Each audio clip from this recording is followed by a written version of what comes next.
Sorry, Council. I use my phone for notes, so I'm not being rude. But good evening. My name is Frankie Madrid. I'm 23, and I grew up in Flagstaff, the sunny side specifically. And of course, I was a member of the I Am Youth group from as far back as I can remember, and have just been in parts of all sorts of different community groups from the start. And I'm also a board member for Flagstaff Pride, and also serve on the board for Northern Arizona Institutions for Community Leadership, which is an advocacy branch for NAIC.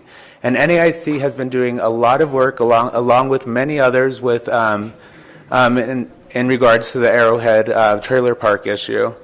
And I just want to come here to kind of share my reason, my annoyance, I guess, with this issue.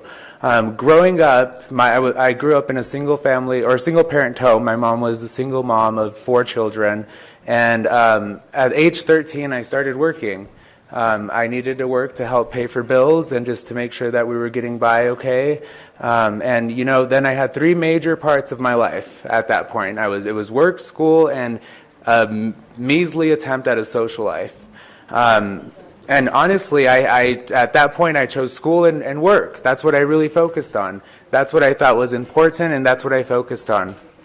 And up until sophomore year, that's just what my life was. I really didn't have time to make friends or to I hate to say this, but to really develop socially. And now I'm a little socially awkward. I mean, it's me, and I like that part of myself, but it's just that's what I credit it to. And you know, I see the opposite happening now. Sophomore year, I was able to move to low-income housing, and I still continued to work, but a burden was lifted off of me, and I was able to be social and kind of start to flourish. I was still working, still focusing on school, and still had time to be social. Went to 4 different proms, on and on. But what I really want to get to is that the opposite is happening here. These families can afford to live where they're at. They don't need to burden their children. Right now, they can develop as much as they need to, and they can focus on school and focus on what's important to them. And if they have to move, they're not eligible for low-income housing. They won't be able to do that. They will be burdened, and this will affect their children for the rest of their life. It'll cause major.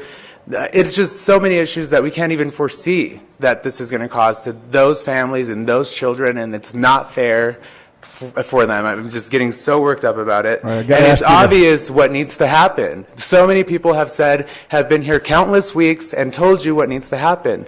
They elected you, they gave you your jobs, and they told you what needs to happen. And if it doesn't happen, we are united. Well, at least one good thing has happened. All of these people here are united, and it's an elected. I'm sorry. Mr. Madrid, it's an election season. It is, and we are united. So if anything else, progress is made. Okay, thank you. Tom Bilston.